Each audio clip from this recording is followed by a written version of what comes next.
once again, Lester Holt. On any given night of the year, there could be a professional ultimate fighting match in an arena near you. The amateurs could be slugging it out at your local high school. Students could be brawling in a backyard fight club. And at the bingo hall in town could be yet another brand of in-your-face fighting, where the outcome might be fake, but the blood is very real.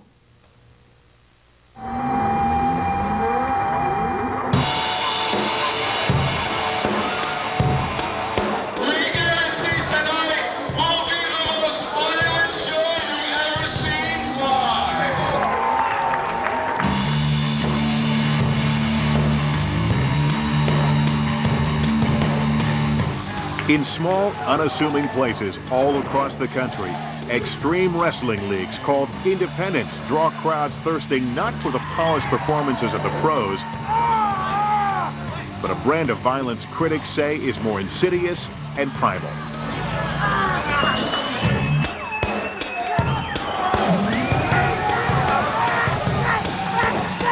Like the WWE, the outcome of these matches is predetermined. But extreme wrestling is a true blood sport where the violence is very real. Probably our most famous match that our wrestlers do is a barbed wire match. We take the ropes down from the wrestling ring and we string it up with barbed wire. The whole idea of it is the wrestler does not want to get caught in the barbed wire.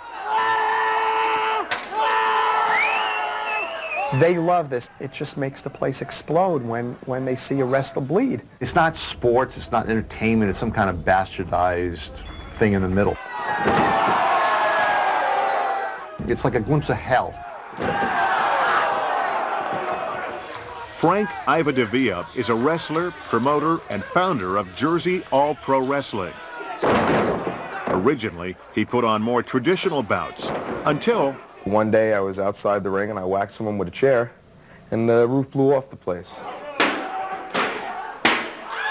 And the house just grew from maybe 80 people to about 300 people in just a couple of months.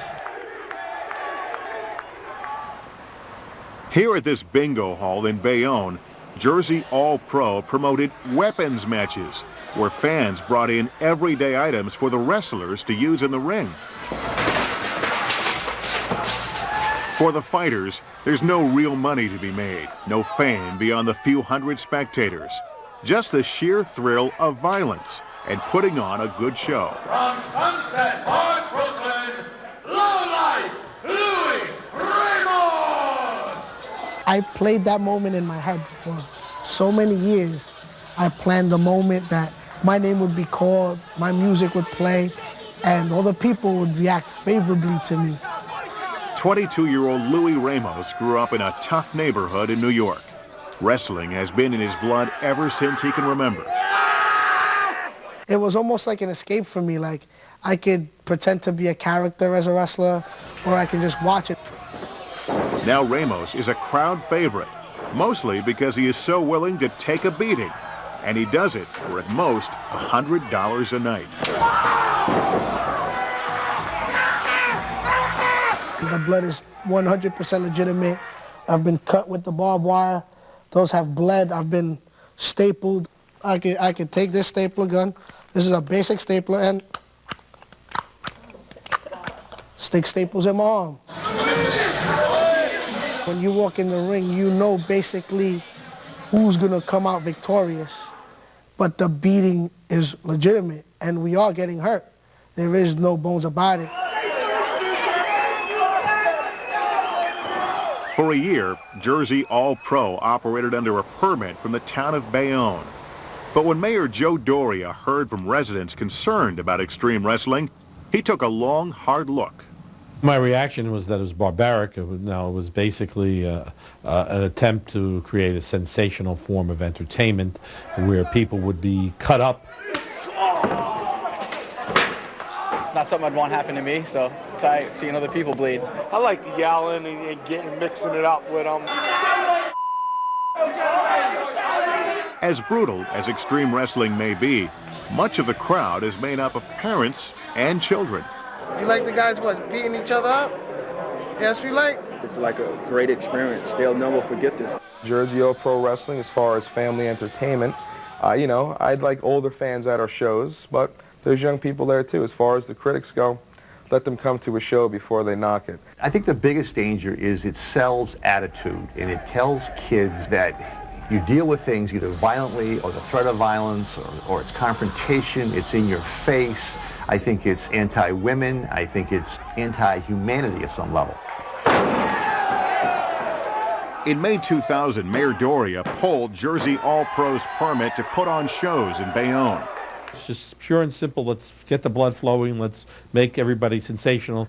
So it's a degrading type of entertainment. It's a violent type of entertainment. And it's something that encourages people to violence. And Mayor Doria, who was a New Jersey state legislator, went one step further. He co-sponsored and passed a bill to regulate extreme wrestling, establishing standards for licensing, insurance, medical supervision, and age of attendance. This is not meant to outlaw it, and I want to be very clear. The purpose here is to put controls, set up, establish parameters, make it a legitimate form of entertainment. Unwelcomed in Bayonne, Jersey All-Pro had to shut its doors for a time. But when it resurfaced in nearby Sayreville, it had undergone a bit of a transformation.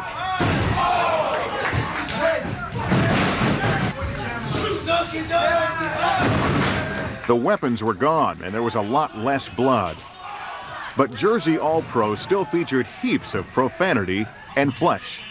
We've restricted the use of any of the weapons in the matches, and we want them to showcase their talents without using any of the weapons, cutting the blood out, and also we're going to try to curtail the foul language also, so that a parent can feel comfortable bringing their child here.